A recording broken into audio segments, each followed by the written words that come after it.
Yes, Justin, we got some big news for Brandon Sanderson. You know, Brandon Sanderson, author of Mistborn and the Stormlight Archive and the current record holder for the most backed project on Kickstarter of all time. This guy.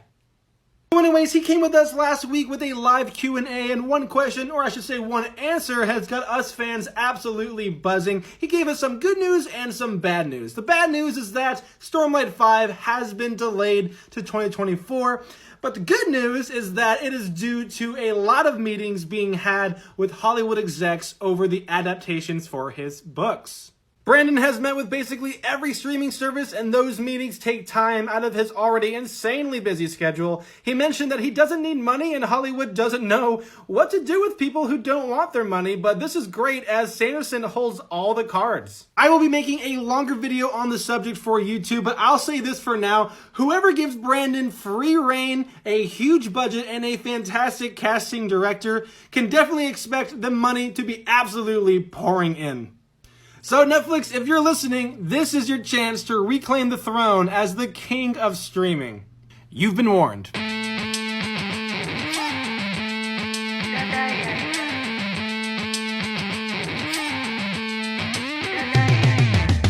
It's no secret that the sci-fi and fantasy genres are the big ticket items in Hollywood right now.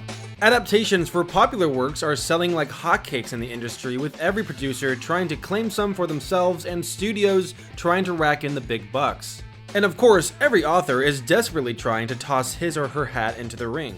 However, there is no one more deserving and apparently more patient than Brandon Sanderson, the most famous man you've never heard of if you're not a huge reader of fantasy books.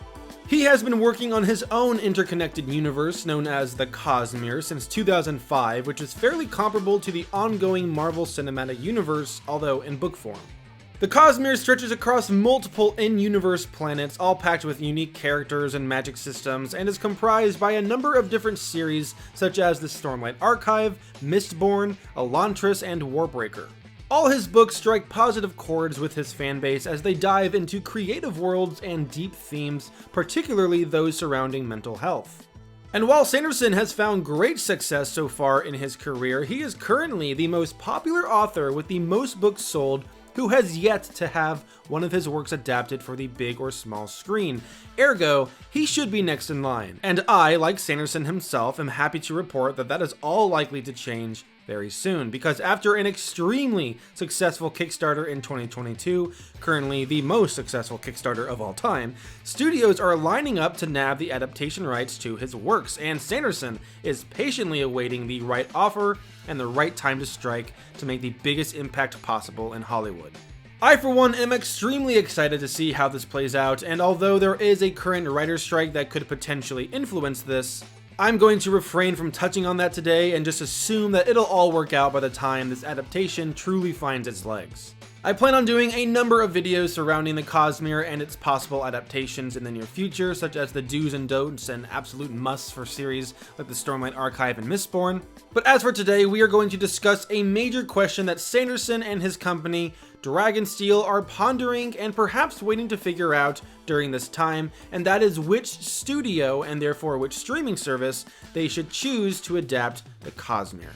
We'll be looking at three major components today that touch on the past, present, and future of each studio, those being the studio's history, IPs, and franchises that would bode well for a Cosmere adaptation. In other words, how compatible is the studio with Sanderson's source material? The studio's current goodwill and brand legacy, in other words, how much public trust they have at this current moment. And the financial and logistical parameters for what a Cosmere adaptation might require. In other words, does the studio have a bright future for the next 10 to 20 years, and what tools and or connections do they have at their disposal to assist with a Cosmere adaptation?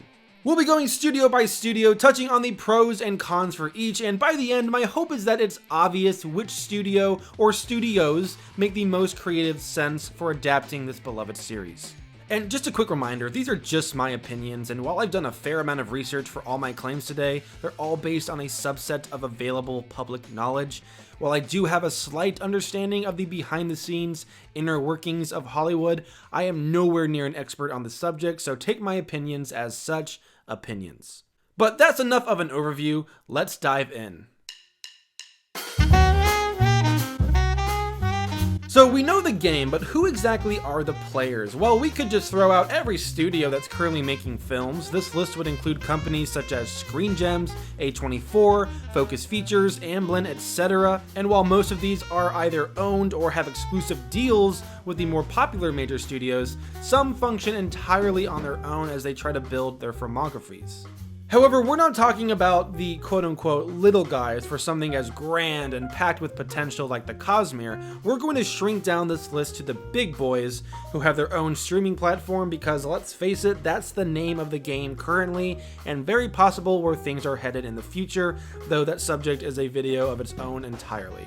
And this is not to say that the little guys are completely out of the running or invaluable to this discussion. A lot of them play a part in the big boys' history as a company and their growing future. But to keep matters as simple as possible for this video, we're going to have to keep it to the major studios and their streaming platforms for now. And so in alphabetical order, this list would include Amazon, Apple, Disney and Fox because Hulu, Netflix, Paramount, Universal, and Warner Brothers.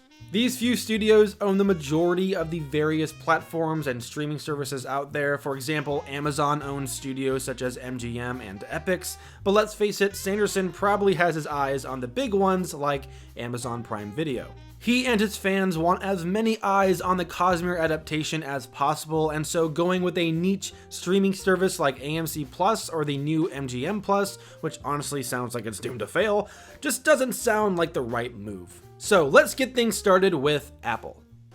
And right off the bat, I think we can remove Apple TV entirely. Apple only spent $7 billion on video content in 2022, which I know, I get it, only $7 billion, but look, compared to over $16 billion from the likes of Netflix and Amazon, Apple isn't really competing on the same level here. And this isn't to say that I personally dislike Apple. They have some genuinely great shows out there. Ted Lasso, The Morning Show, Foundation, Severance. Apple is great at finding people to invest in who have strong, dramatic stories to tell. I mean, they've always been great at finding the right investments. That's a company-wide philosophy that they follow to the T. But when it comes to fantasy and the more outlandish, and perhaps I should say nerdy concepts out there, I think it's safe to say that Apple is a bit more restrained. They're aiming for more sophisticated, bougie stories. And so objectively, looking at the numbers, their services as a company, and how much they're willing to spend on things like marketing and distributing, they're not a great option. In fact, I don't believe they've even put out a single movie into theaters as a quote-unquote studio, so they probably shouldn't even be on this list to begin with, but I know many people are fans, and so I wanted to address it here quickly. Moving down the list, let's look at Amazon, and given that they just recently started to put out films in theaters like Air, Amazon is a real contender for this discussion.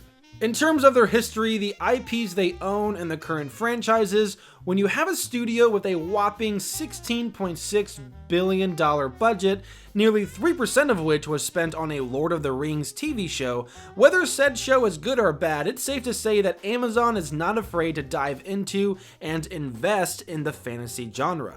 But they didn't stop there. They're also currently wrapping up season 2 of The Wheel of Time, one of the most popular fantasy series to date, one that was heavily inspired by Tolkien's Lord of the Rings, and whose last 3 books in the series were co-written by Brandon Sanderson himself. And now, to top it all off, with them picking up Henry Cavill for a Warhammer 40k adaptation, I think the studio's future is looking brighter than it was in years past. Now, these might not be the best examples, as so far neither have come out with a particularly great season of television, or at least not a non-polarizing one that fans can all agree on, and they have come out with some more well-regarded fantasy shows such as Good Omens, Carnival Row, and of course The Boys, but none of these have had the weight of having to adapt a giant, mega-popular fantasy series. The Wheel of Time also comes with some extra baggage of straight up ignoring Sanderson's advice for how to adapt the series. There were a few controversial decisions that the showrunner Ralph Judkins took the liberty of making that Sanderson had warned him against, and let's just say it has not paid off in the slightest yet. There's still hope to be had, but they have a lot of work left to do with season 2 to recapture the trust of the fanbase. That said, another pro for Amazon is their work on animated series like Invincible and The Boys Presents Diabolical. Both were regarded very well, with both receiving awards for animation, and as we'll talk about today, animation could be a key element to telling the Cosmere story. Some fans are pining for an animated Stormlight series, and others, such as myself, think short animated projects would be a great way to interweave some smaller stories from the Cosmere, such as Sanderson's novellas and the Stormlight interludes. Studios that have connections with animation houses and have the history to back up the public trust will bode well for the Cosmere, and in this case, I think Amazon is a strong candidate. And one last pro for Amazon is their work in the sci-fi genre with projects like Outer Range, The Expanse, and The Tomorrow War, because adapting the Cosmere won't just take fantastical expertise. Brandon has been very keen on how he uses his magic systems to the point where they're half science on their worlds. In fact, the final phase of the Mistborn series, also known as the upcoming Era 4, will be the most telling of this, as the Scadrial race will be able to use their magic to explore the stars. So in conclusion, Amazon is not the perfect studio in terms of the quality of some of their fantasy adaptations that they've released thus far, but I also haven't heard a ton of reports about studio higher-ups getting in the way, which we've seen superhero films struggle with time and time again. Amazon isn't afraid to devote a large sum of money towards shows that they believe in, giving showrunners and writers the creative space they need to work it all out. And while their history is a bit hit or miss, I'd say they're due for a great adaptation once they're able to nail down weeding out the wrong showrunners from the lot. And hey, perhaps that starts with Cavill's Warhammer, or perhaps with the Cosmere. Time will only tell. But let's move on to the next studio on this list, a double feature with Disney and Fox. It's hard to talk about one of these without the other, as the possibilities currently are endless and tricky. Disney obviously has their own streaming service with Disney+, but they've also owned a sizable share of Hulu since 2009, which has since grown into a majority stake after their acquisition of Fox. And now with Disney adding more and more adult content onto Disney+, and now producing R-rated content with Marvel Studios, I think it's entirely possible, and for their benefit, that they combine Hulu with Disney+. It would certainly help them simultaneously gain and retain subscribers, which has been shown to be an issue for them lately. Plus, I believe Universal is the only other co-owner of Hulu, but it's a minority stake, and Universal is already considering selling it to Disney. Besides, they really should be focusing on Peacock anyways, but we'll get to that. Hey guys, Editing Trevor here, and I'll be popping in and out just to share a few extra facts that I missed the first time around and that I think are important. For one, I'm just now seeing news that Disney and Hulu will be combining in some format. Basically, if you already own both subscriptions, there will be an app coming out that has all of their media in one place. It's not exactly what I was talking about here, but it's a step towards the inevitable final product, in my opinion. As for IPs and history, Disney and Fox bode very well for a potential Cosmere adaptation, and if they are indeed warming up to the idea of more mature themes, they might be the perfect fit. Recent films like Hocus Pocus 2, Doctor Strange and the Multiverse of Madness, and the upcoming Haunted Mansion show that Disney is not opposed to horror any longer. Heck, even Disney's current Mickey Mouse show is horror-filled madness at times.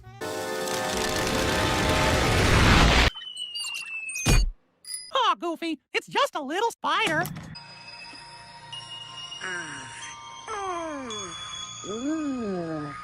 And what's even better is that these films are, for the most part, still largely family friendly, which is something I would imagine Sanderson would want for a movie like Mistborn.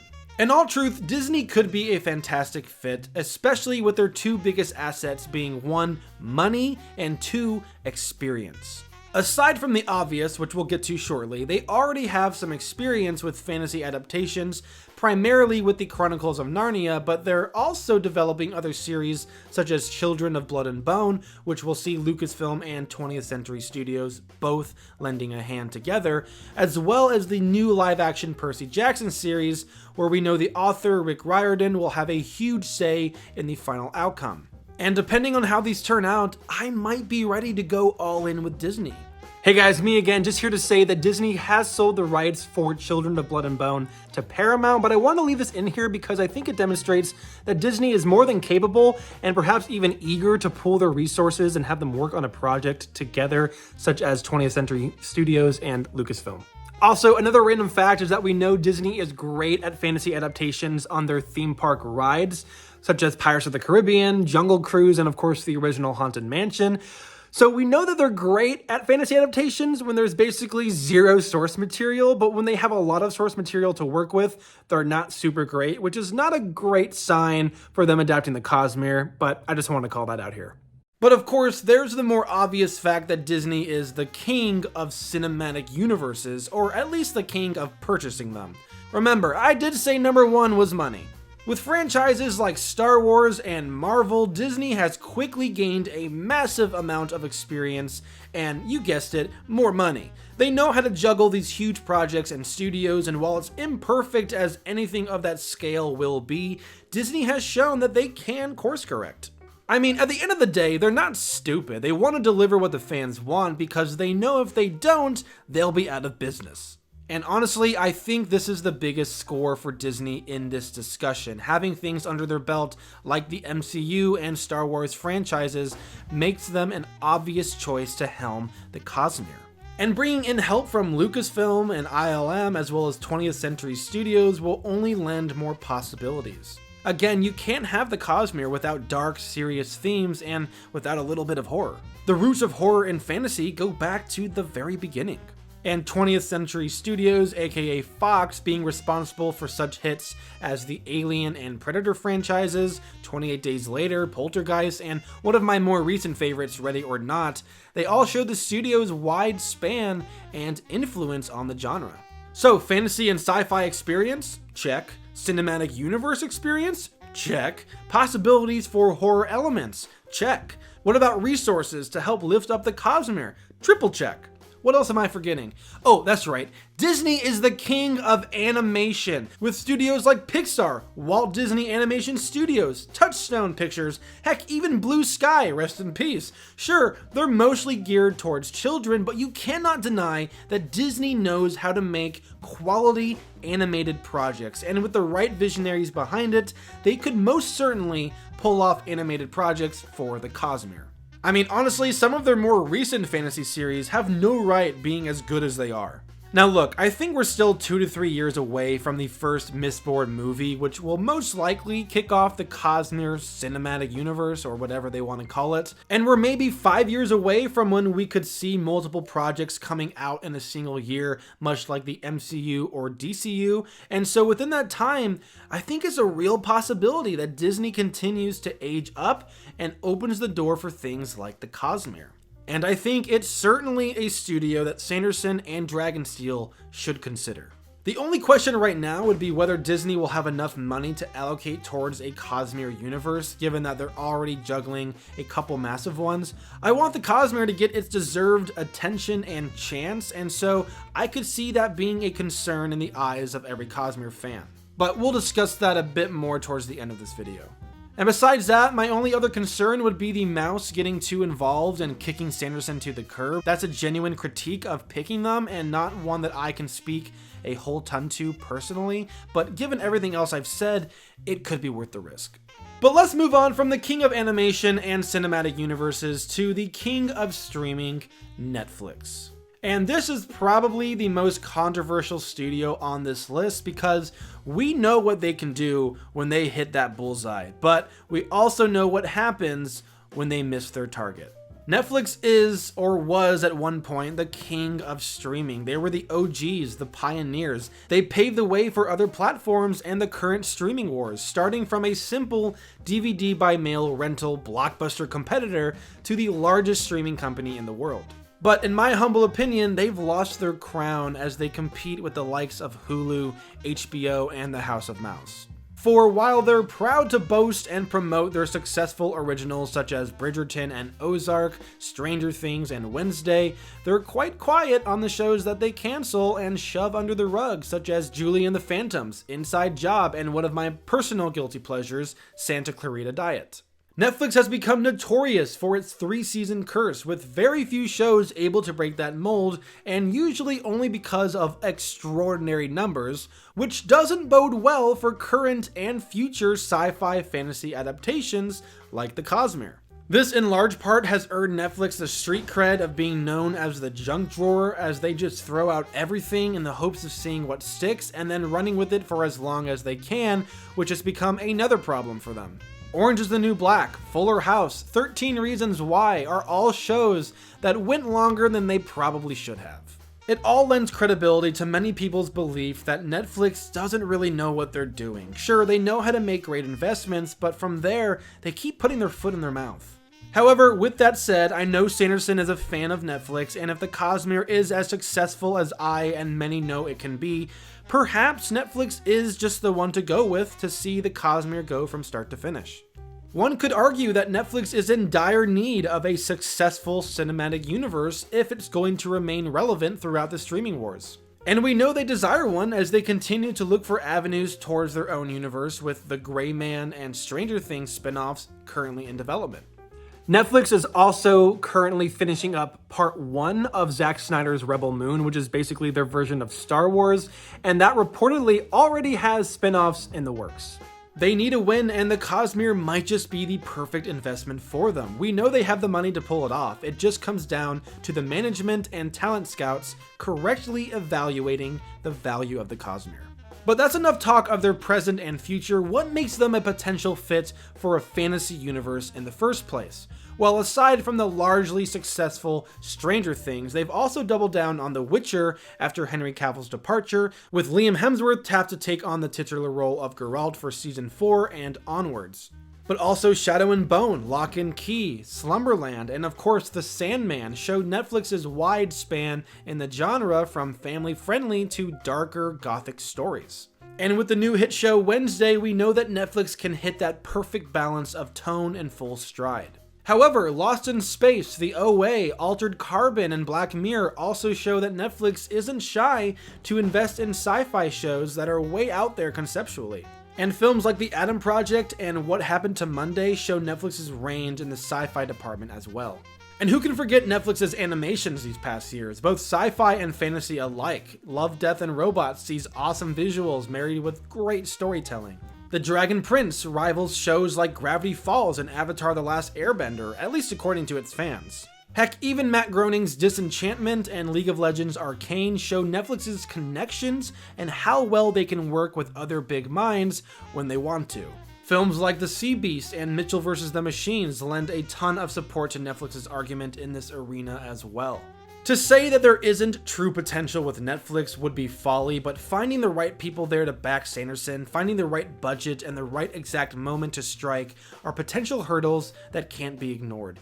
But I certainly won't be the one to tell you that it can't work with Netflix. I'll just be the one to tell you that it's perhaps the riskiest choice. So Netflix, if you're listening, like I said before, give this man a huge budget to rival Stranger Things and The Adam Project, and you'll find yourself with a ton more subscribers and potentially reclaiming the throne as the king of streaming. But let's transition away from the obvious and risky choice that is Netflix and pivot to a sleeper of a pick for reasons that I will dive into now: Paramount. Like Apple, Paramount's budget is much smaller than those of the bigger players on this list, coming in somewhere between $7 and $10 billion in 2022, based on the limited available knowledge at the time of recording this. And they appear to be doubling down on their standing in the streaming wars, reportedly bringing down their content budget to just $6 billion for 2024. Now, on average, they produce about 16 films per year with an average budget of $76 million per film, which brings us to only $1.2 billion in total. Their bigger films like Sonic the Hedgehog 2, Top Gun Maverick, and Transformers Rise of the Beasts are dipping their toes into that figure, all running from 1.5 to 3% of the entire budget. Meanwhile, other projects such as Star Trek and Yellowstone are taking heaps from that pot as well, especially Yellowstone as it continues to evolve with spin-off after spin-off. 1923 was actually their highest budgeted project in 2022, coming in around $250 million. Now, it's good to note that Paramount isn't really a stranger to franchises or cinematic universes. Aside from the likes of Star Trek, Mission Impossible, and of course Transformers, they were the ones who originally backed the Indiana Jones franchise. They even helped Terminator find legs to stand on, and they were the ones who actually kicked off the MCU as they produced and distributed the first Iron Man back in 2008. But we can't stop there. When it comes to horror, they've made a name for themselves as well, producing hit series like Friday the 13th, The Ring, Scream, and one of my personal favorites, A Quiet Place, which is also getting the spin-off treatment. But we can't stop there. What about animation? Well, in 1990, they purchased Nickelodeon, which might have been their best move yet. Nickelodeon is a fantastic animation house, producing generation-spanning hits like SpongeBob, Rugrats, and Jimmy Neutron.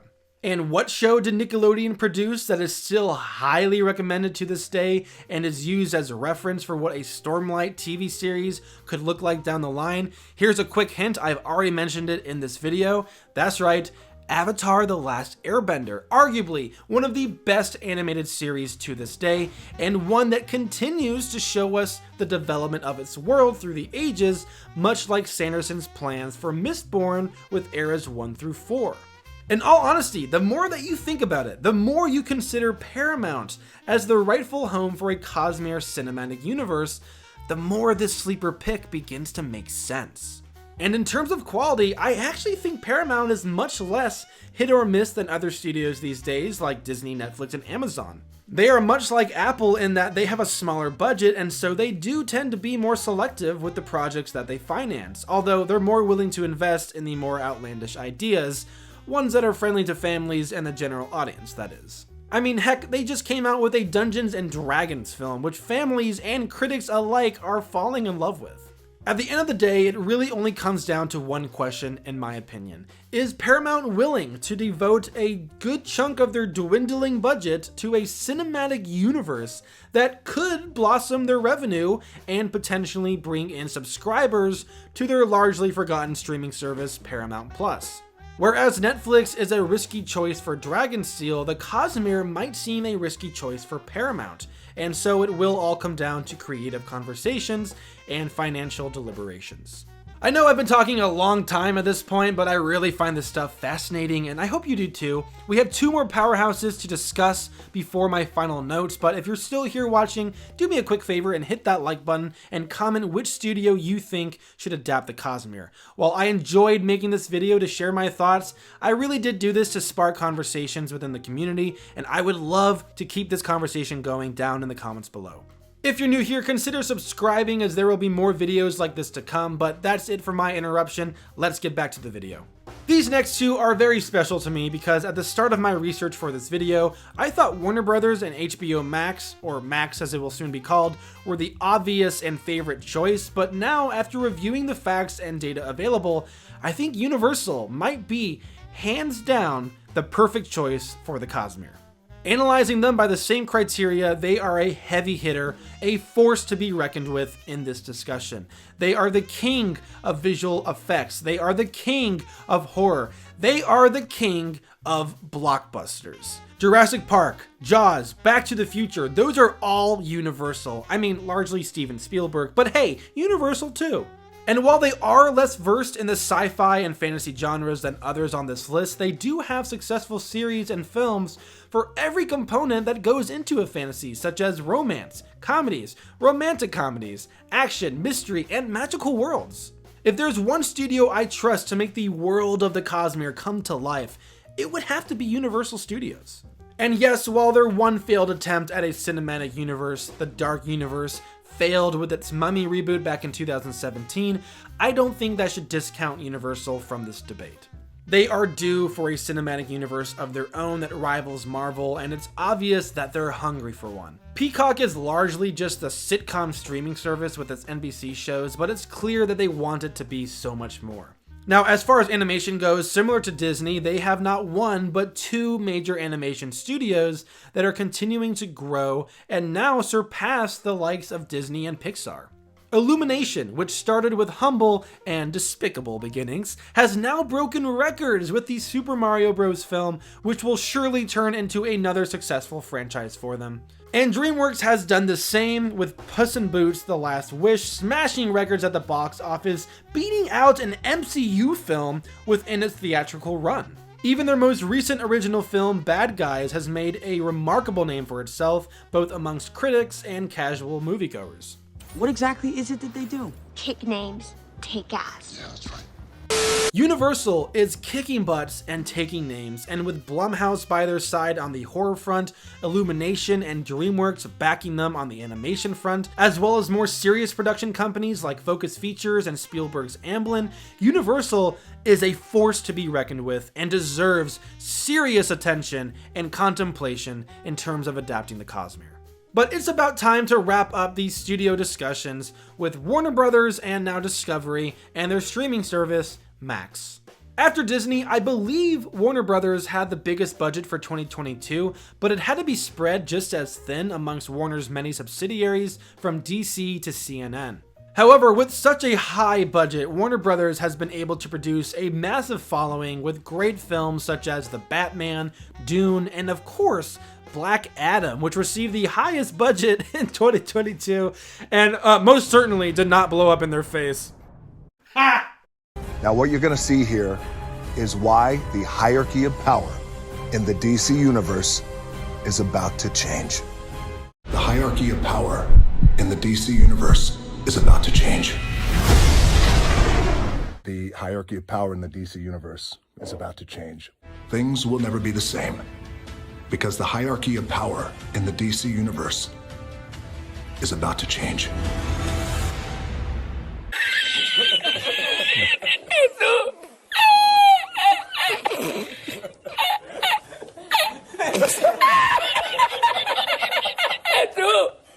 But in all seriousness, the two most drawing things about Warner Brothers to me are 1, HBO, and 2, Harry Potter.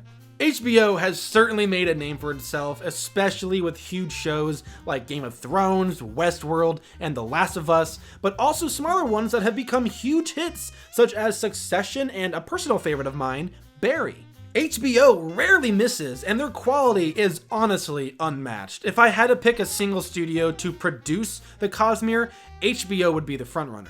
However, with Discovery's absolutely abhorrent purchase and leadership, it almost felt like they were gutting Warner Brothers and HBO to the point that insiders saw it as an obvious setup for a buyout with either Universal or Apple. With this conjoinment, they're throwing absolute garbage onto Max to the point where they felt a rename was necessary because a lot of their upcoming projects will not have that HBO known quality. Topping this off with doubling down on existing and almost dead franchises like Game of Thrones and the multiple DC universes, now luckily helmed by James Gunn and Peter Safran, the question remains if HBO has any more bandwidth left for another universe as intricate and expansive as the Cosmere. And of course, there's then Harry Potter.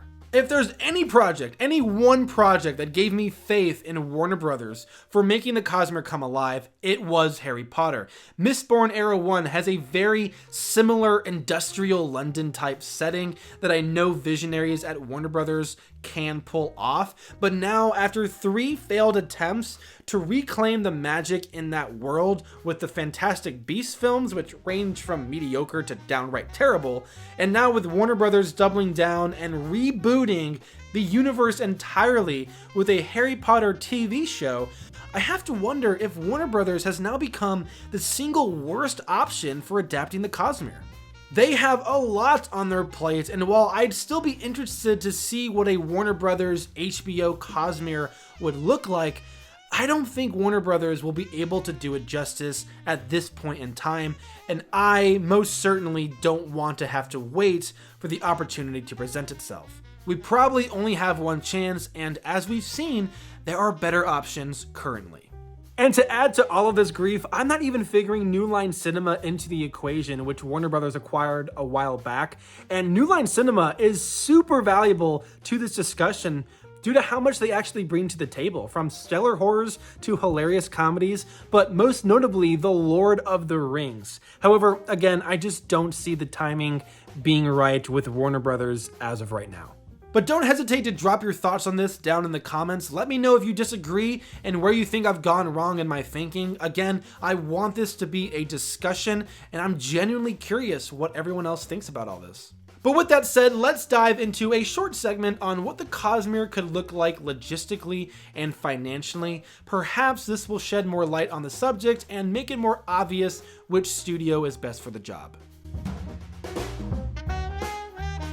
If we're to draw assumptions and figures from other cinematic universes, we can realistically guesstimate that the first Mistborn film will cost somewhere between $120 to $200 million to make. Most blockbusters these days are given that $200 million production budget, and I don't expect Mistborn to be all that different. However, perhaps starting with a more humble 120 to 150 might allow for further growth and development as they increase the budget for each film, both in terms of production, design, and quality, and the salaries for the visionaries behind the project. For reference, Sonic the Hedgehog 2 had a production budget of $100 million, the Atom Project had $116 million, Iron Man and Captain America the First Avenger both had $140 million, while films such as Thor, Harry Potter 4 and 5 all had $150 million, Gray Man had $200 million, and The Avengers had $220 million. I feel like all of these films give a realistic range for a decent sized and popular cast, good looking sets and effects, and just the overall quality of the final product. But the production budget is only one piece of the puzzle. Nobody will hear about it without a decent sized marketing budget, which is where a lot of those billion-dollar budgets I've mentioned throughout the video go towards. These numbers are a lot trickier to track down, but again, for reference, Iron Man, Captain America, and Guardians of the Galaxy were all somewhere around $50 million, whereas the Avengers received a whopping $150 million for just marketing. And the more recent Black Panther sequel, Wakanda Forever, got $250 million alike for its production and marketing budget, bringing the total cost of the film to a whopping $500 million. That's $500 million. Is that not insane? On the other hand, Netflix marketing budgets are basically impossible to track down and likely significantly lower because mainly they just stick to a trailer or two on YouTube, and they typically put them out about a month or two before the project is released. And so, for a first Mistborn film and the first Cosmere project, I would imagine the marketing budget would need to be quite high to capture the hearts of many who are in the dark of not just the series, but also Brandon Sanderson himself. Let's call it $100 million just to be safe, on top of $150 million for its first production budget. That's $250 million that any studio would be happy to spend on existing and proven franchises, so it's not unrealistic, but that's the likely overall cost. And when you start to incorporate a show at the same time, and perhaps 2 films a year, it starts to rack up the big bucks and take over a large percentage of a budget. In 2022, the MCU produced 8 to 9 projects, depending on how you count I Am Groot, and their overall budget for those amassed to about $1.2 billion, which, if you remember, was Paramount's typical production budget for their year's worth of films. And that 1.2 for Marvel was just the production costs. Marketing might just as well have matched it, bringing the costs up to over $2 billion, and thus 6% of Disney's overall budget in 2022, which was a gigantic $33 billion. Now, I highly doubt that the Cosmere will ever reach an extreme output like that, as 1, they don't have to, and 2, the source material isn't quite as rich and expansive as Marvel Comics. However, looking 10 years back at 2014, The Winter Soldier had a budget of $170 million, and we can assume the marketing budget was likewise higher than its predecessor, so let's call it a total of $250 million, similar to Mistborn. And Guardians Volume 1 came in around $230, so let's call it an even $500 for the year for the sake of simplicity. And that's still early MCU. $500 million for the likes of Paramount is around 7% of their yearly budget. Now, of course, it comes down to the analysts at these studios whether that's worth the risk or not down the line, but again, it is a conversation to be had. Of course, if I'm right, and the Cosmere proves to be as successful as the likes of Marvel or Harry Potter, then Paramount's budget will likely increase to make room for more Cosmere-related projects. Look, at the end of the day, the Cosmere is going to happen. Whether it's reduced to mere series on Amazon and Netflix, or a hybrid with theatrical blockbusters, it's going to arrive, and I just hope it gets the attention and respect that it deserves. The stories that Sanderson has told and continues to tell touch the hearts of many, and I know I'm ready to give my money and see them play out on the big or small screen. But I think that's more than enough for today. I have many other video ideas for the Cosmere, but I'm going to wait and see how this one performs. I know it's long and niche and packed with information, but I hope you were able to find some enjoyment in here and walk away a little more versed and knowledgeable in the subject. Again, please don't hesitate to comment your thoughts, and please like and subscribe and share this video with another fan of sci-fi fantasy, as that is what helps the channel out the most. But as for now, that's it from me. Thank you guys so much for tuning in and sticking around. I will see you all next time.